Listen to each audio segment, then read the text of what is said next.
Can you hear me? I am here today because I cannot be there with you today. But thank you for coming. Thank you for your resolve, your generosity of spirit. On Wednesday night, after a threat was sent to this embassy and police descended on this building, you came out in the middle of the night to watch over it. And you brought the world's eyes with you. Inside this embassy after dark, I could hear teams of police swarming up into the building through its internal fire escape. But I knew there would be witnesses, and that is because of you. If the UK did not throw away the Vienna Conventions the other night, it is because the world was watching. And the world was watching because you were watching. So the next time somebody tells you that it is pointless to defend those rights that we hold dear, remind them of your vigil in the dark before the Embassy of Ecuador.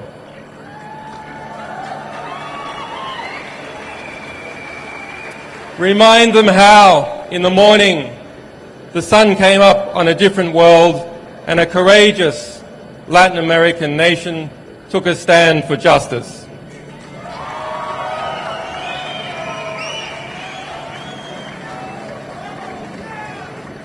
And so to those brave people, I thank President Correa for the courage he has shown in considering and in granting me political asylum. And I also thank the government, and in particular Foreign Minister Ricardo Patino, who upheld the Ecuadorian Constitution and its notion of universal citizenship in their consideration of my asylum. And to the Ecuadorian people for supporting and defending this Constitution. And I also have a debt of gratitude to the staff of this embassy, whose families live in London and who have shown me hospitality and kindness despite the threats we all received.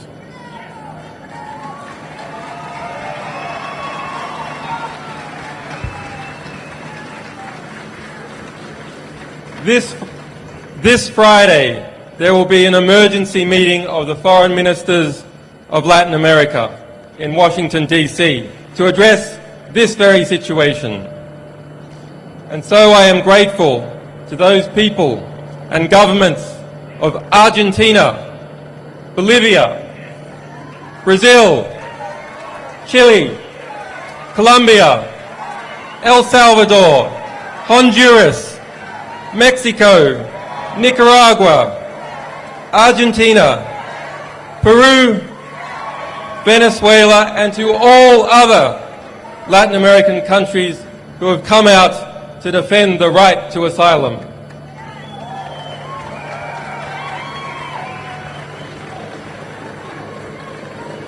And to the people of the United States, the United Kingdom, Sweden, and Australia, who have supported me in strength even when their governments have not.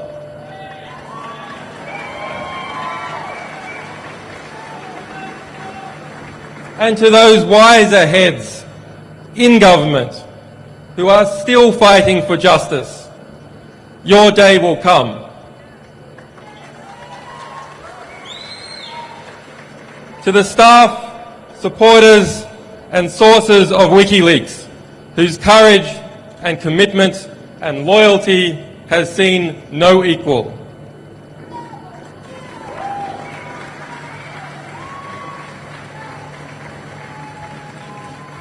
To my family and to my children who have been denied their father, forgive me, we will be reunited soon.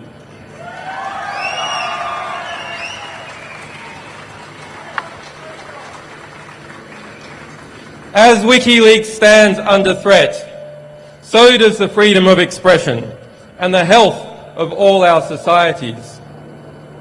We must use this moment to articulate the choice that is before the government of the United States of America.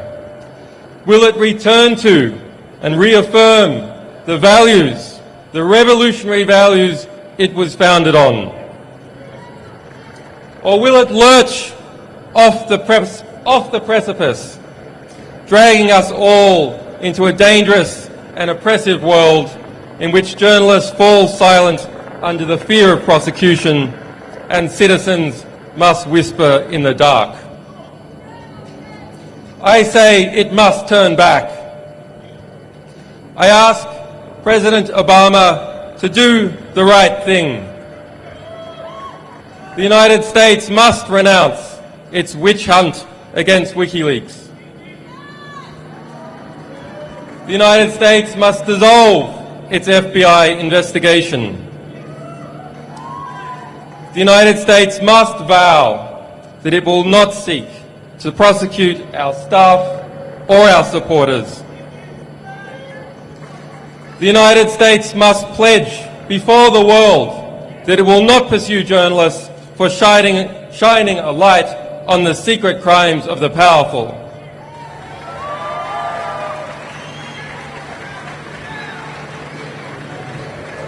There must be no more foolish talk about prosecuting any media organisation, be it WikiLeaks or be it the New York Times. The US administration's war on whistleblowers must end. Thomas Drake, William Binney, John Kirikou and other heroic whistleblowers must be pardoned or compensated for the hardships they have endured as servants of the public record.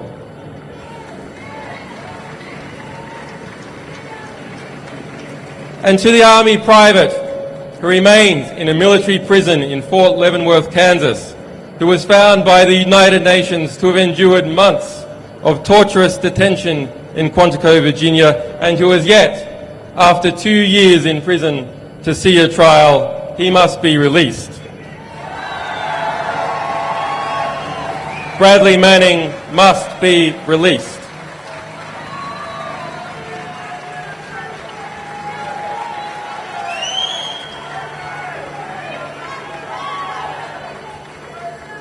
If Bradley Manning did as he is accused, he is a hero and an example to all of us, and one of the world's foremost political prisoners. Bradley Manning must be released. On Wednesday, Bradley Manning spent his 815th day of detention without trial. The legal maximum is 120 days. On Thursday, my friend Nabil Rajab, president of the Bahrain Human Rights Centre, was sentenced to 3 years in prison for a tweet. On Friday, a Russian band was sentenced to 2 years in jail for a political performance. There is unity in the oppression. There must be absolute unity and determination in the response. Thank you.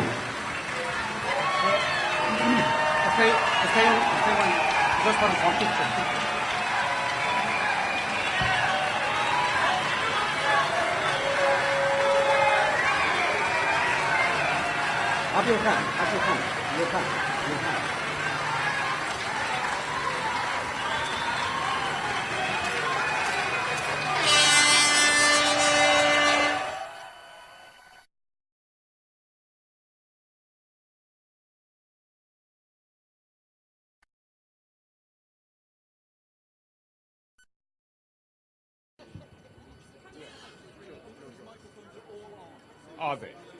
Okay. Hello, can you hear me?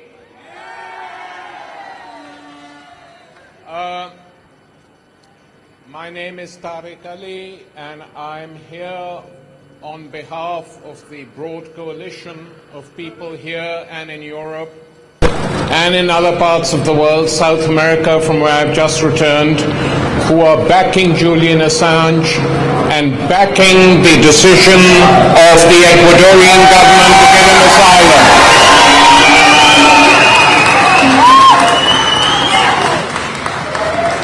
I think the situation will be clarified over the next few days.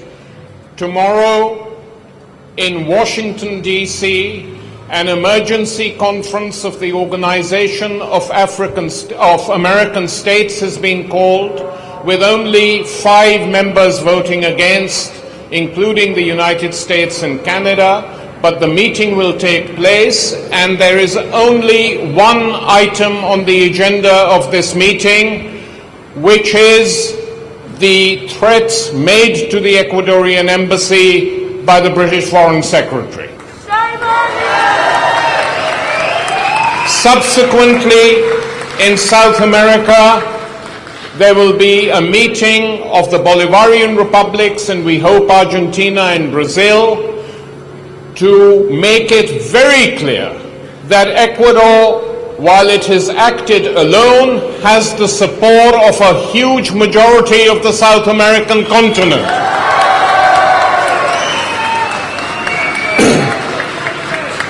Now, this afternoon we're here to show our solidarity with Julian Assange and the decision of the Ecuadorian government. We have speakers who will be speaking for making short speeches.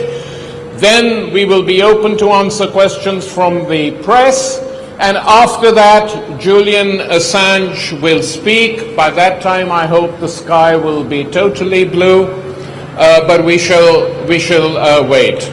So the situation we confront today now is a stalemate. There is a confrontation which is not of our choosing, because the right to claim asylum is the right of any citizen anywhere in the world.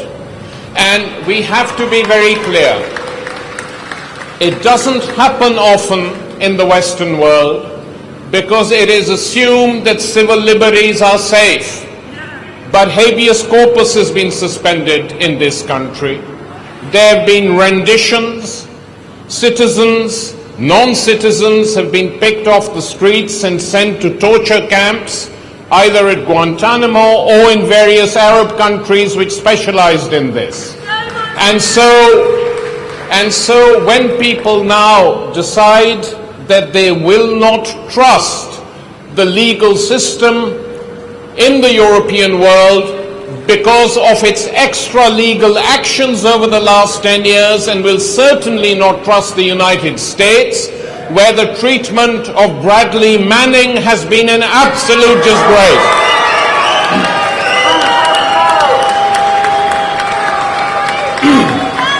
So there is a reason for seeking asylum now. I hope that there are not too many episodes like this, that civil liberties as we once knew them are restored, because it puts a tremendous burden on everyone in this country and elsewhere, and on people who are forced to do this. So the position is very clear. The central issue, as has been made obvious, is the fear of Julian Assange, and it's a totally understandable fear that he could be deported to a third country, that this is not a footling little investigation, not even proven, mounted by Swedish prosecutors, and its acceptance shamefully by the Supreme Court in this country, with judges dissenting, giving dissenting opinions on this within Britain itself.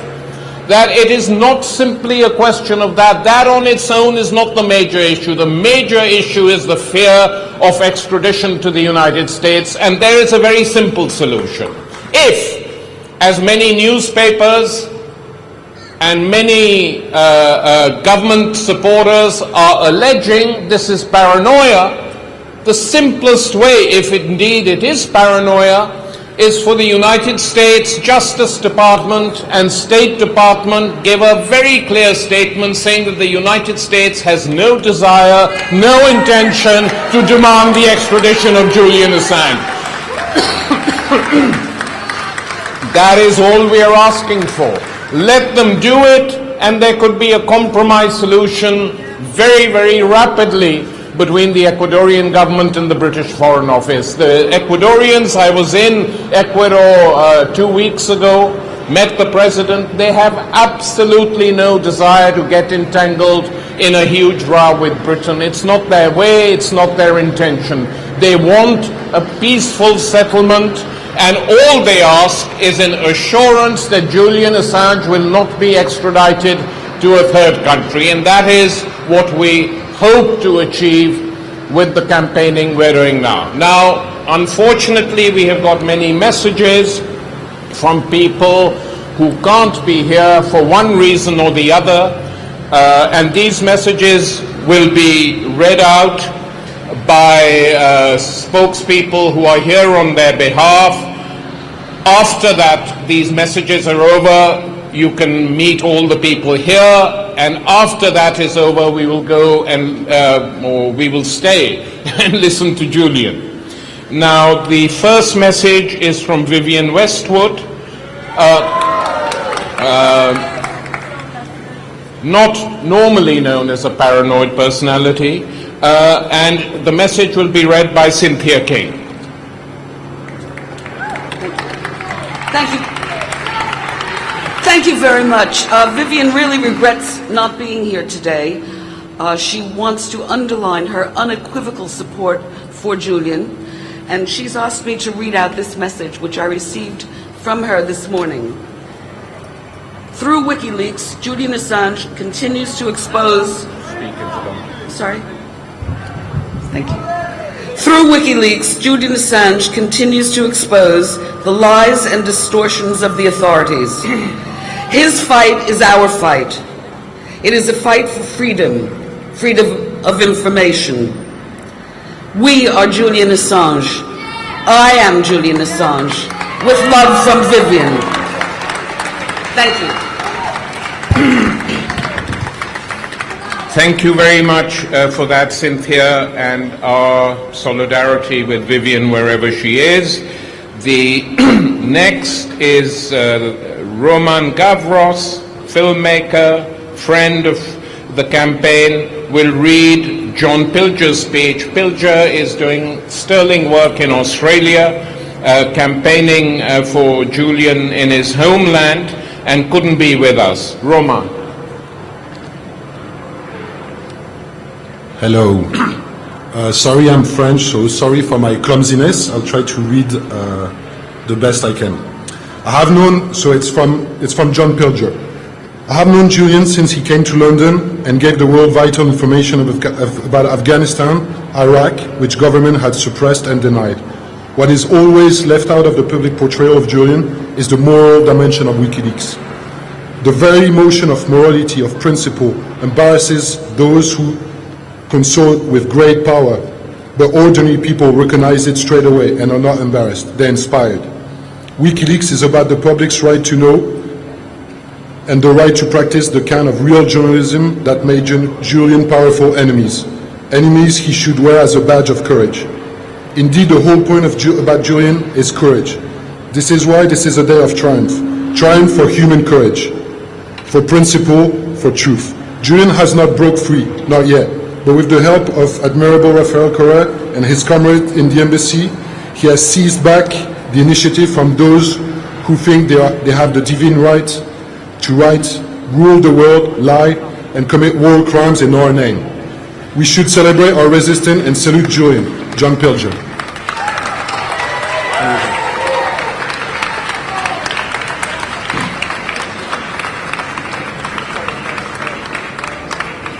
The third absentee friend, because he's not well, is Ken Loach, the film director, and Rebecca, who has worked with him forever, is here to read a message. Hi, everybody. The sun's come out, which is good news. I've been working with Ken Loach and Paul Laverty for a very long time, and with them, we give you this message. Julian Assange needs our support. He and WikiLeaks have exposed the dirty secrets of the powerful. Remember WikiLeaks revealing US war crimes in Iraq, firing on unarmed civilians from an Apache helicopter? Nothing but cold-blooded murder. We know the gross brutality the US and Britain will use against those it sees as its enemies. The coups in Latin America, Guantanamo, and now the terror inflicted on Bradley Manning. With right-wingers in the States calling for his execution, Julian has every reason to fear for his safety. But look at the bigger picture. There is much talk of due process and the rule of law. What hypocrisy! Tell that to those left in the shattered ruins of Iraq. More than 1 million dead in a war that was plainly illegal. The US has no regard for due process or international law.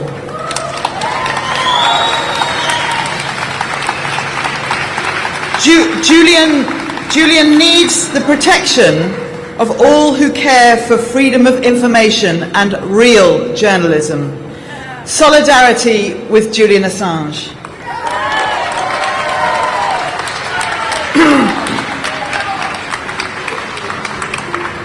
Thanks very much, Rebecca. We hope Ken gets well soon. He is someone also with whom we express our solidarity because he knows what it's like to receive a bad press and many other things. The last official speaker is someone who has a valiant record, someone who worked in the British Foreign Office for quite some time, was a British ambassador. His last posting was to Uzbekistan, where asylum was considered, where refugees were sometimes led into the British embassy in that country. And Craig Murray has now, even though he's not that old, has become a veteran fighter for civil rights, for civil liberties, all over the world. And it's with very great pleasure that I now call on Craig Murray.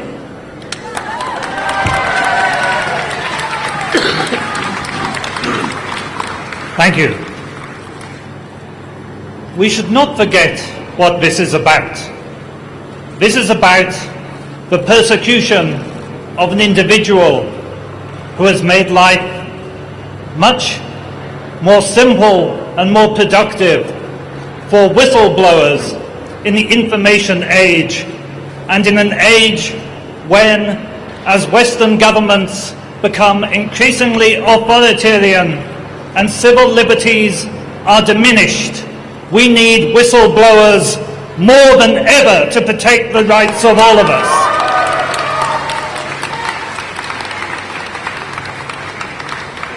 We have heard of the areas where WikiLeaks have been active, not only the prosecution of illegal war in Iraq, but the revealing of individual war crimes carried out within that war.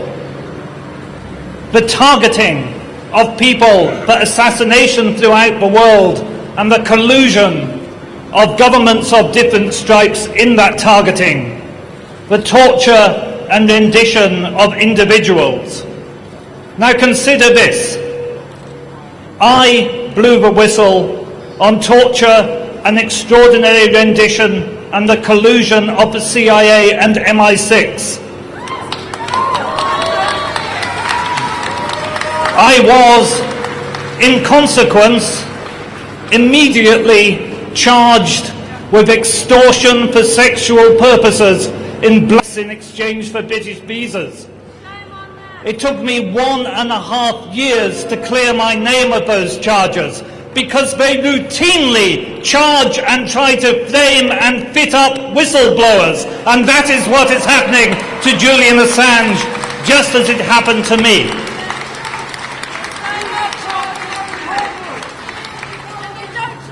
I shared a platform across the United States with a very brave lady, Brigadier Janice Karpinski, who was the senior woman in the United States Army.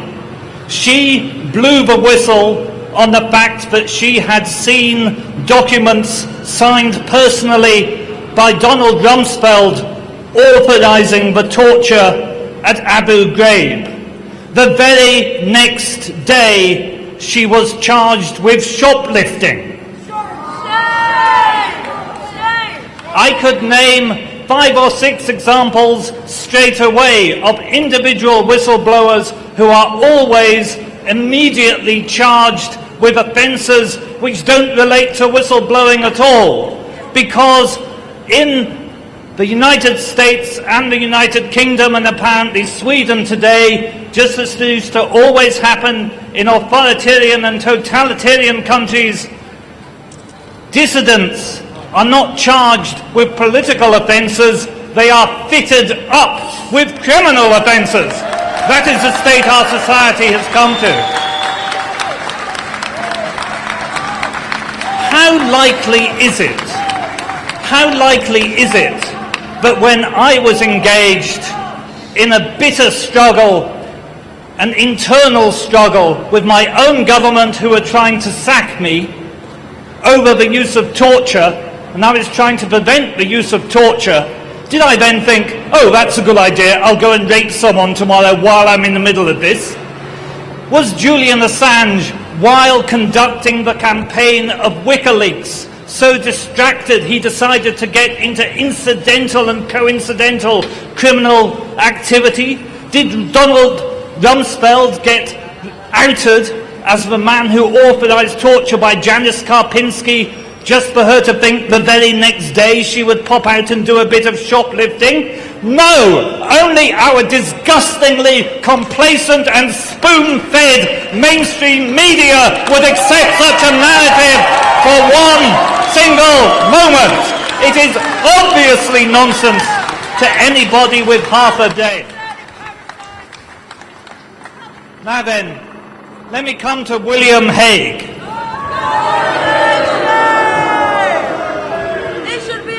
William Hague told us that when he was a student, he used to drink 14 pints of beer a day. I tell you something, he must have drunk 28 pints the day he decided to threaten to illegally invade the embassy of Ecuador and violate Ecuadorian national territory. The Vienna Convention is absolutely plain. The Vienna Convention of 1961 is the single most subscribed international treaty in existence. And it states in Article 22, Section 1, that the diplomatic premises of an embassy are inviolable. Full stop. Are inviolable. You cannot invade the embassy of another country. As Tariq rightly said, there were times when I sheltered Uzbek dissidents from their government within the confines of the British Embassy in Uzbekistan. Even during the height of the tensions of the Cold War, the opposing parties never entered each other's embassies to abduct a dissident.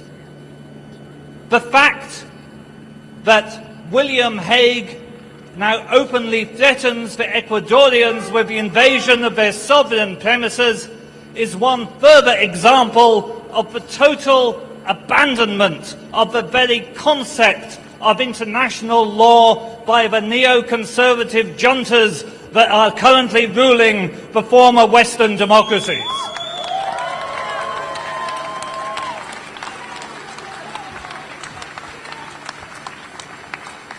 I quoted the Vienna Convention to you. The law that applies within the Embassy of Ecuador is the law of Ecuador. when I served for over 20 years as a British diplomat, if I'd ever murdered my ambassador in the embassy, and there were times I was tempted, that would have been prosecuted under UK law, and it would have been these gentlemen from the Metropolitan Police who would have come out to the British Embassy to investigate the crime that had taken place on British soil. And I tell you this, in international law and in Ecuadorian law, whatever British domestic legislation may say, if the Metropolitan Police enter the premises of the Ecuadorian embassy, they are subject to Ecuadorian law, and they are committing a crime under Ecuadorian law for which those individual policemen are quite rightly liable to prosecution. And I can tell you something else for certain. The position I've just outlined, that the invasion of a diplomatic premises is a crime in international law and a crime in the state whose premises are invaded, that is a position which is taken by virtually every country in the world. And it is a crime which is eminently extraditable. So any policeman who forcibly enters the premises of the Embassy of Ecuador will find himself liable for extradition to Ecuador as soon as he leaves the United Kingdom.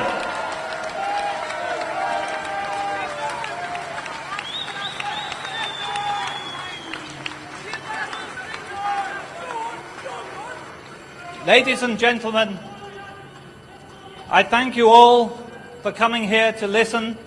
I thank deeply and from my heart those of you who have come to support Julian Assange and support his continuing struggle for freedom and to support the continuing cause of whistleblowing and revealing that which government does not want you to know. We are here today for freedom. Here we stand. We thank the Ecuadorian government for their support, and we stand with Julian Assange. Thank you very much.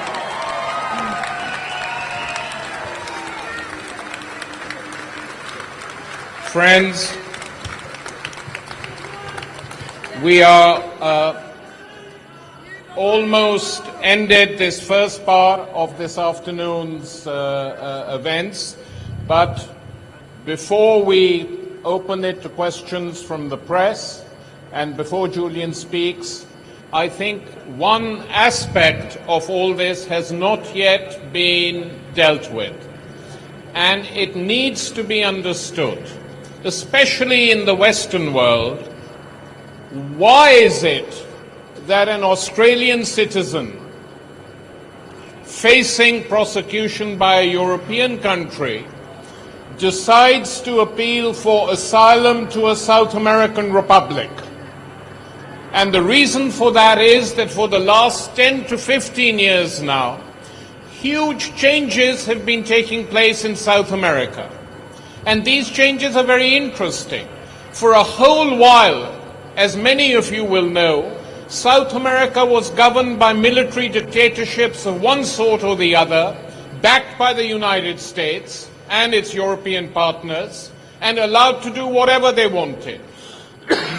They were taught how to torture, they were taught how to kill, and they carried on doing it till the changes began. And the changes began for social and economic reasons, it should be pointed out. The changes began when the people in Venezuela, who were the first, said enough. Enough of IMF regulations, enough of World Bank rules. We don't like neoliberalism. We don't like the way our oligarchs are running this country. We don't want to live in a world where everything is privatized, where there are no public sector engagements. That is what started it off. And there have been more elections in Venezuela than in any other country of the world since that time. Referendums launched against, won by the Bolivarians. A new constitution in which a population has the right, if it so wishes, to get signatures so that an elected president can be recalled way beyond the next election is due. All this had happened.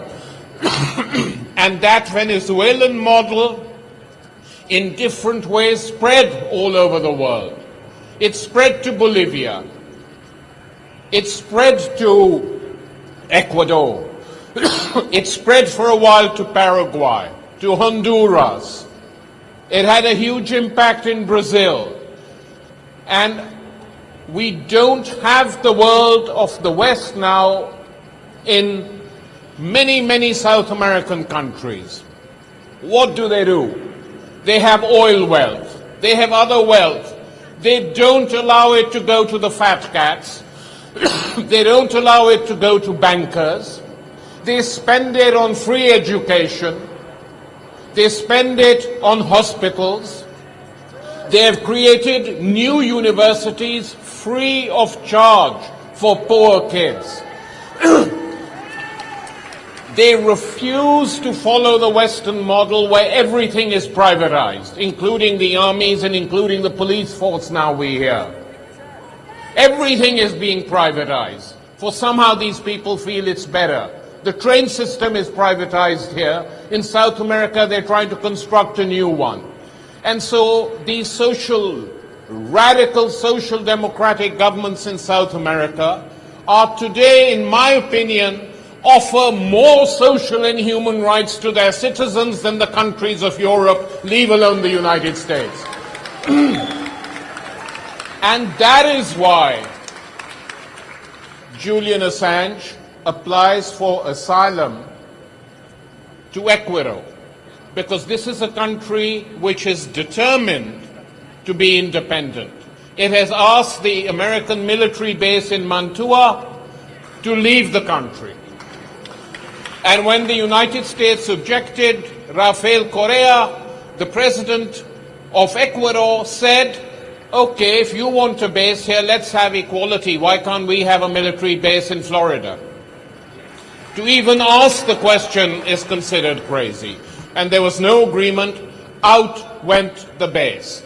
A new constitution that defends human rights.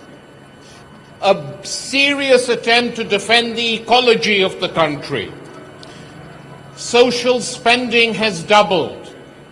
And for me, human rights mean nothing unless there are social rights as well for the ordinary people of a country.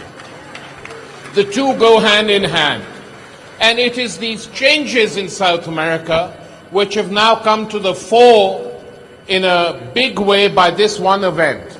But that is why Julian Assange appealed to Ecuador for asylum, and that is why I think in this week that lies ahead, he will receive the backing of a large majority of the South American continent. And the Europeans, European governments and European citizens, if they wished to, could learn a lot from South America today.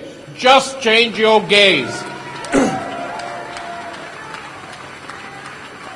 The gaze of Europe is constantly fixed in the direction of North America. They should just shift it, at least for a year or two, to South America, and maybe conditions and the lives of ordinary people who live in Europe would be improved as a result.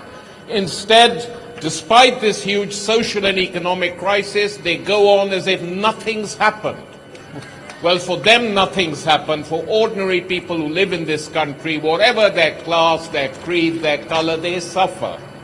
And they react angrily sometimes. And South America offers the beginnings of a model against that. Thank you very much. And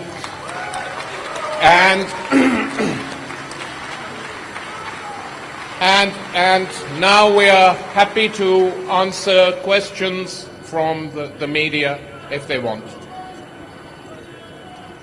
No one here from... Yeah.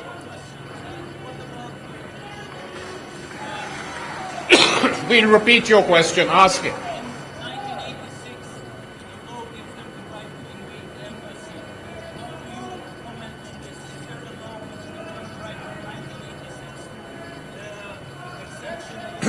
The question is, there was a law in 1986, I'm repeating the questioner, which gave the British government permission to invade an embassy. Domestic law cannot simply override international law.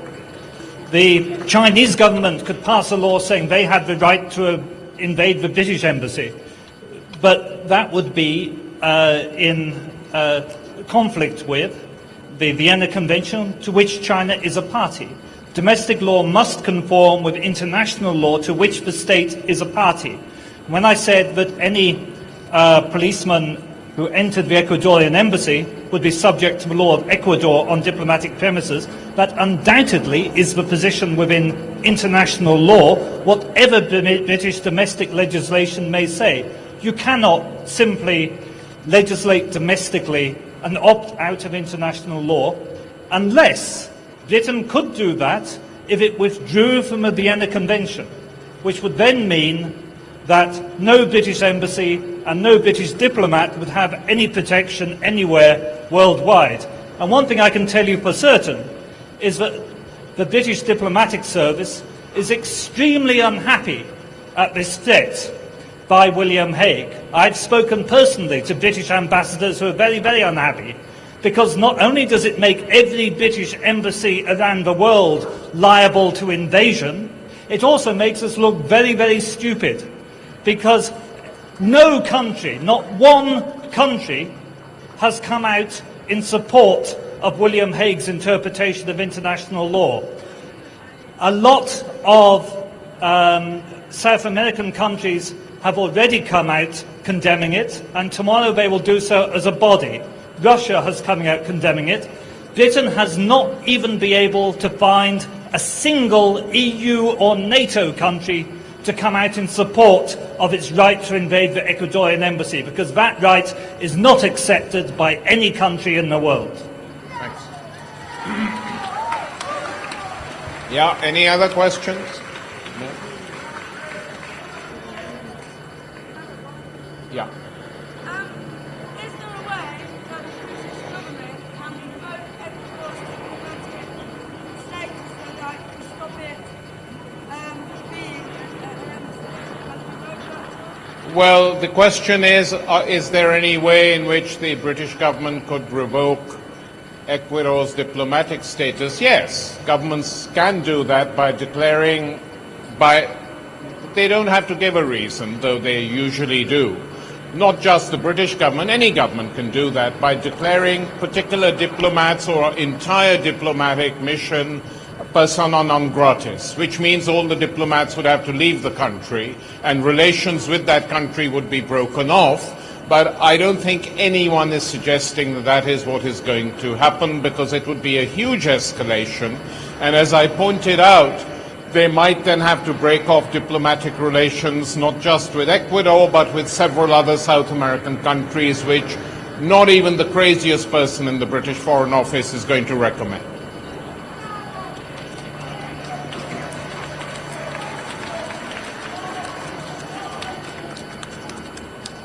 Anything else, guys?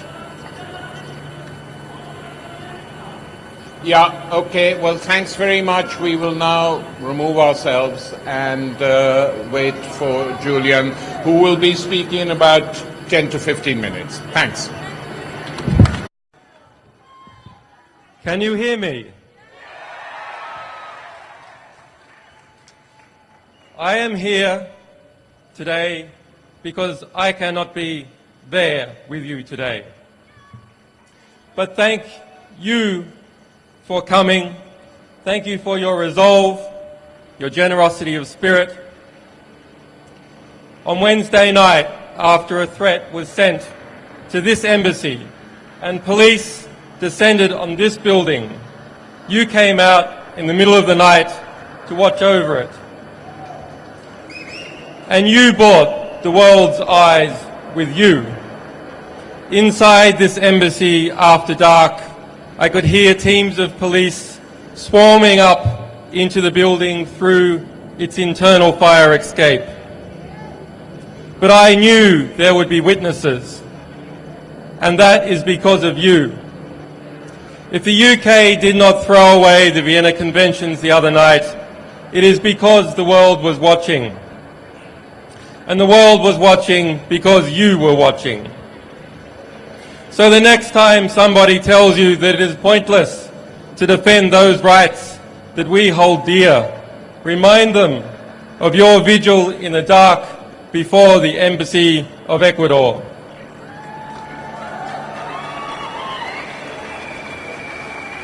Remind them how, in the morning, the sun came up on a different world and a courageous Latin American nation took a stand for justice.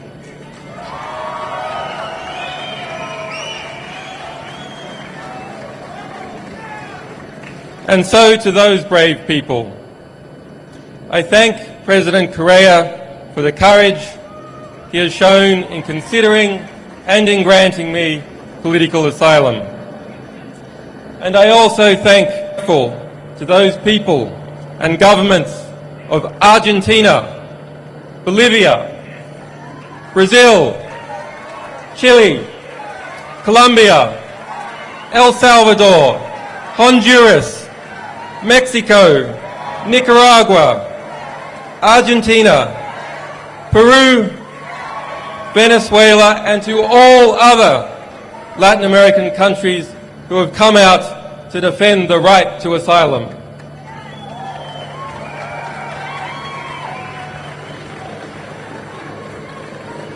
And to the people of the United States, the United Kingdom, Sweden and Australia, who have supported me in strength even when their governments have not.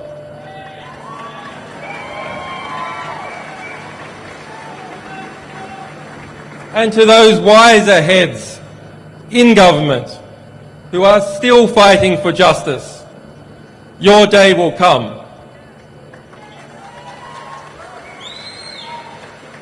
To the staff, supporters and sources of WikiLeaks, whose courage and commitment and loyalty has seen no equal.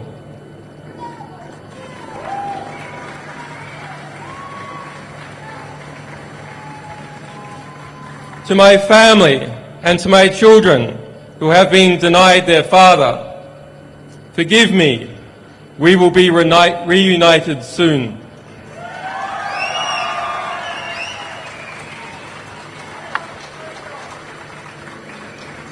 As WikiLeaks stands under threat, so does the freedom of expression and the health of all our societies. We must use this moment to articulate the choice that is before the government of the United States of America. Will it return to the government, and in particular Foreign Minister Ricardo Patino, who upheld the Ecuadorian Constitution and its notion of universal citizenship in their consideration of my asylum? And to the Ecuadorian people for supporting and defending this Constitution. And I also have a debt of gratitude to the staff of this embassy, whose families live in London and who have shown me hospitality and kindness despite the threats we all received.